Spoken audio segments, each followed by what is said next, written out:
Quanto vale uma vida? Talvez nunca tenhamos parado para pensar nisso, porque a pergunta nos parece sem sentido. Afinal, vidas são algo absoluto e não tem como estabelecer um valor para elas. No entanto, não é bem assim, tanto do ponto de vista histórico, como do ponto de vista do presente que vivemos. Até recentemente, ou seja, 140 anos na história de um país é pouco tempo. No Brasil, vidas humanas eram vendidas no mercado como qualquer outro bem.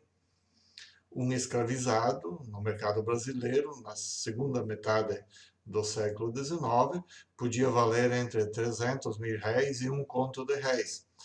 Com as restrições ao tráfico impostas pela Inglaterra, esse preço subiu e um escravizado macho, em 1870, podia chegar a valer um conto e 250 mil réis. E uma escravizada fêmea, ela valia um conto e 50 mil réis. Era o equivalente a 1 quilo de ouro aproximadamente, dependendo do lugar do Brasil em que esse comércio era feito. Isso pode nos espantar e espanta muita gente quando nos damos conta desse horror histórico que é o evento mais importante da história brasileira, que é a escravidão, em que seres humanos eram vendidos no mercado, ou seja, as vidas tinham preço, as vidas tinham valor monetário e tinha seus equivalentes pelas quais podiam ser trocados. Mas pensemos no hoje, nos tempos em que vivemos.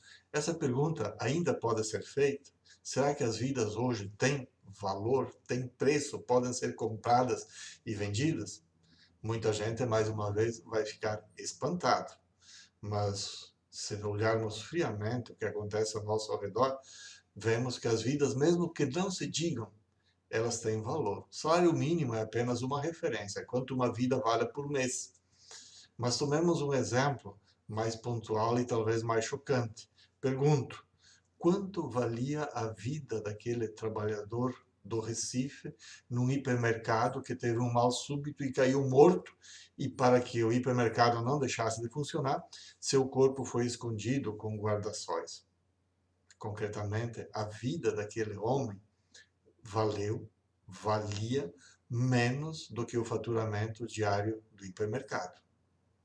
Friamente, é isso que nós podemos constatar. Eu não sei quanto fatura aquele hipermercado, mas a vida daquele homem que morreu trabalhando valia menos, porque se o mercado fosse fechado, o lucro, o ganho, o giro que se tinha, valia mais que a vida daquela pessoa.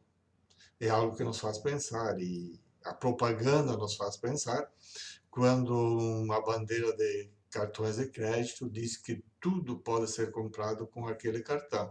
E pior que sabemos que hoje é verdade, só que muita gente, para não comprar vidas com cartão de crédito e ter que prestar contas para a Receita, paga com dinheiro vivo, então em depósitos parcelados no caixa eletrônico de um shopping center. É o que acontece hoje costumeiramente. Então, voltamos àquela pergunta que pode nos horrorizar: as vidas têm preço? Precisamos pensar nisso. Ou seja, se somos coerentes com o senso humanístico mínimo, e para quem é cristão, com o senso mínimo da fé cristã, temos que resgatar o valor da vida, mas não é abstrato, mas de cada vida e da vida em particular.